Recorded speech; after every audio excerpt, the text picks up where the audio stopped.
el módulo de trabajo virtual de la asignatura de Geografía, quinto grado de secundaria. Voy a explicar la sesión número 2 correspondiente al tema de principios y división de la geografía.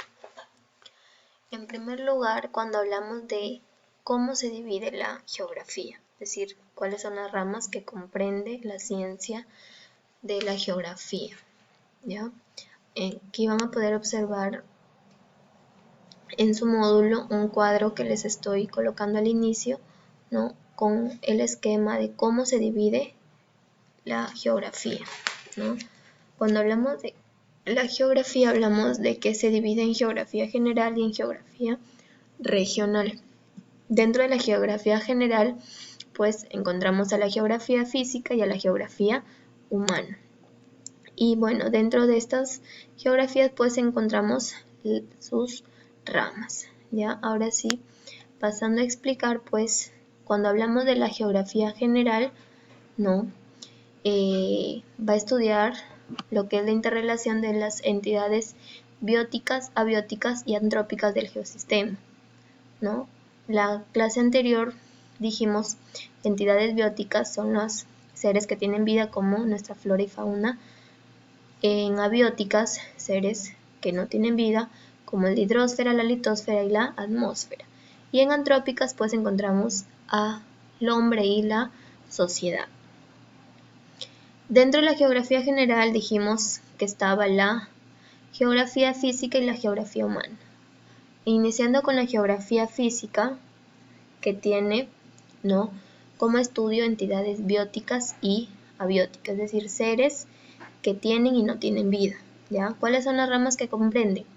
La geomorfología, que estudia lo que son las formas de la Tierra, describiendo, investigando su origen y su actual comportamiento.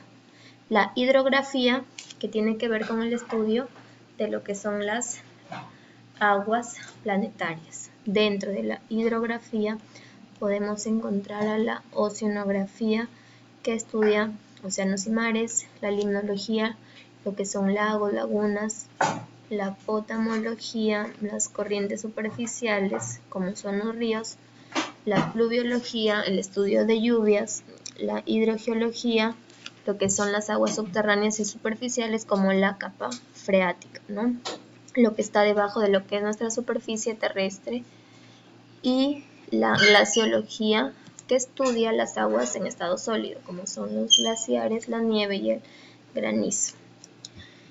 Otra de las ramas es la climatología, que va a estudiar, ¿no?, los distintos climas, sus cambios, sus variedades en un determinado lugar, país, ¿no?, región. La biogeografía, o también llamada geografía biológica, que estudia lo que son las entidades bióticas, es decir, flora y fauna, animales y plantas, como son las ciencias de la zoología, que estudia lo que son los animales, y la botánica, que estudia las plantas. Todo eso forma parte de la geografía física. Ahora la geografía humana, que comprende la entidad antrópica, es decir, al ser humano y la sociedad. Dentro de la geografía humana encontramos tres ramas: la geografía humana, la geografía social, la geografía económica y la geografía política. En la geografía social, pues va a estudiar las diferentes etnias que componen, ¿no?, nuestras regiones, etnias en la costa, en la sierra y en la selva de nuestro Perú. La geografía económica, aquí van a entrar todo lo que son nuestras actividades económicas, como son la ganadería, la pesca, la agricultura, el comercio, el turismo, etc. ¿Qué más entran? Nuestros sectores económicos, ¿no?, nuestros tres sectores: el sector primario, el secundario y el terciario. Y pues también lo que son nuestros recursos naturales, ¿no?, recursos que pueden ser renovables y no renovables. Y la geografía política, que pues viene a estudiar lo que es la organización del Estado, cómo está organizado nuestro Estado peruano. En nuestro caso son tres poderes: el poder ejecutivo, ¿no?, que está constituido por nuestro presidente y sus ministros; el poder legislativo por nuestros congresistas y el poder judicial pues por los jueces y que forman parte de lo que es, ¿no?, la parte jurídica de nuestro estado. Y finalmente la geografía regional, que estudia las entidades de nuestro geosistema, pero ya ubicado por áreas o regiones. Dentro de lo que son ya los principios de la geografía, que son 6, encontramos a la localización, la descripción, la causalidad, la comparación y la actividad y conexión, o también llamada relación. Dentro de lo que es el principio de localización fue propuesto, ¿no?, por Friedrich Ratzel, ¿no?, que es un geógrafo que se encarga, ¿no?, que nos dice Ratzel, de que la localización viene a ser, ¿no?, la ubicación exacta de un lugar, en cuanto a un hecho o fenómeno geográfico, ¿no?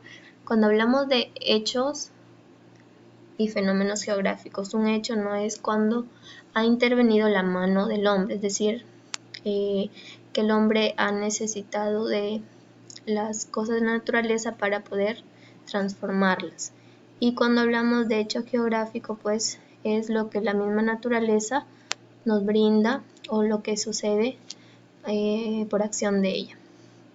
La descripción pues fue propuesta por Vidal de la Blache, donde nos dice de que vamos a poder empezar a describir, ¿no?, las características de algún hecho o fenómeno geográfico, la causalidad o explicación que permite identificar el porqué, es decir, cuáles son las causas de ese hecho o fenómeno, propuesta por von Humboldt, ¿no?, que es el padre de nuestra geografía moderna.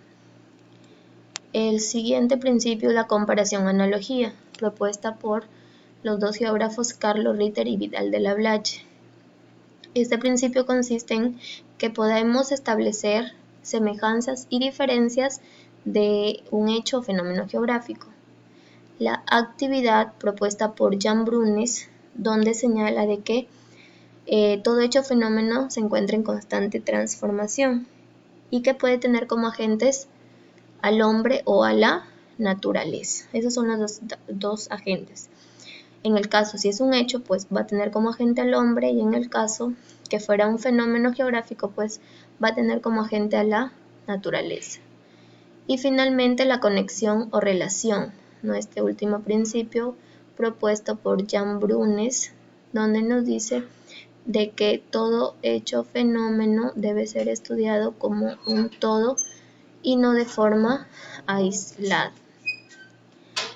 En relación a las fichas con el tema de la sesión número 2, en la primera parte les pido que relacionen las columnas de las ramas de la geografía con algunos ejemplos que les estoy dando.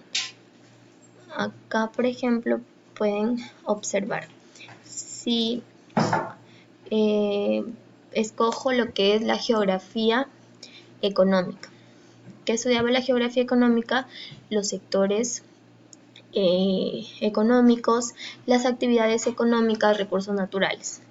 Entonces vamos a observar en nuestros ejemplos y podemos encontrar aquí la ganadería, la pesca y el comercio, que son unas de nuestras tres de nuestras tantas actividades económicas. Entonces, geografía económica correspondería con la ganadería, pesca y comercio. Entonces colocamos la letra C. Listo. Entonces, igualmente, ustedes también van a poder relacionar la columna de las ramas con los ejemplos que ya les estoy asignando aquí. ¿Ya?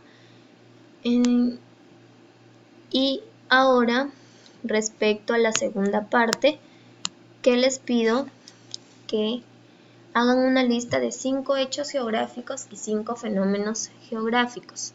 Luego van a poder escoger uno de ellos y aplicar los principios de la geografía. ¿Ya?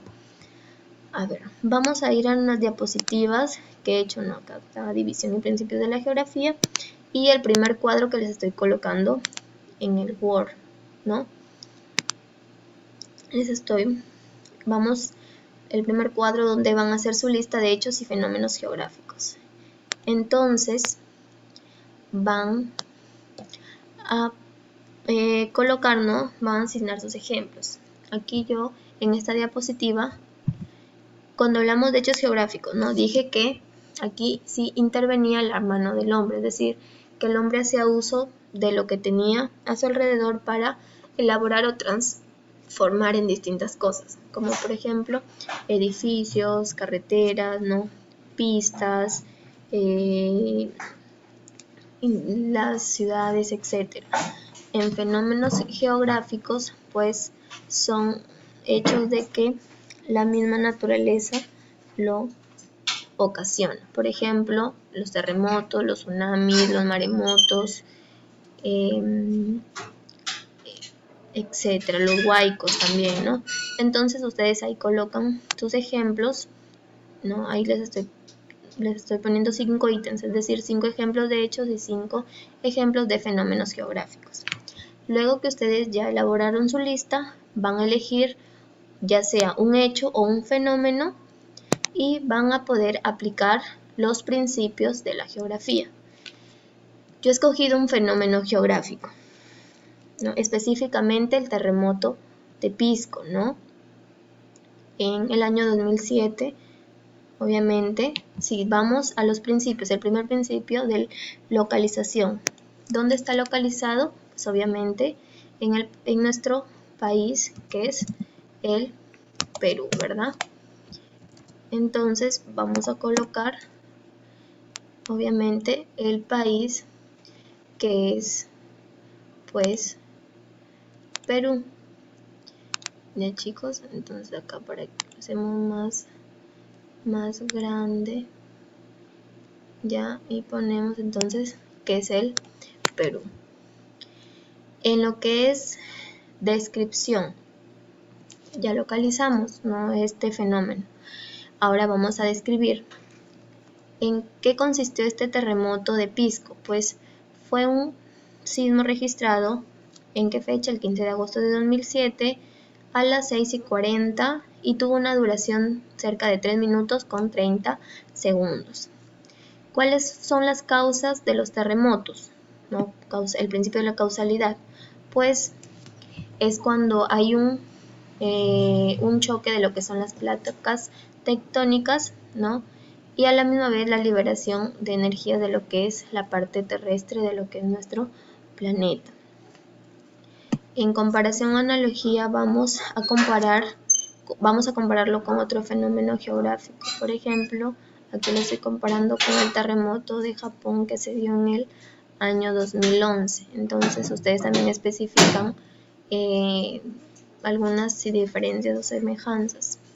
Por ejemplo, el lugar de epicentro, el tiempo de duración, el país, ¿no? En este caso, pues, terremoto de Pisco es en el país sudamericano, Perú. Terremoto de Japón, pues, el país, ¿no?, que es del continente asiático.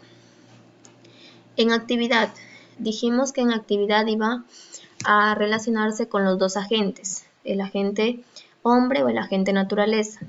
Si estamos hablando de un fenómeno geográfico, pues el agente va a ser la naturaleza. Entonces, por eso estoy colocando la naturaleza, porque es un fenómeno geográfico.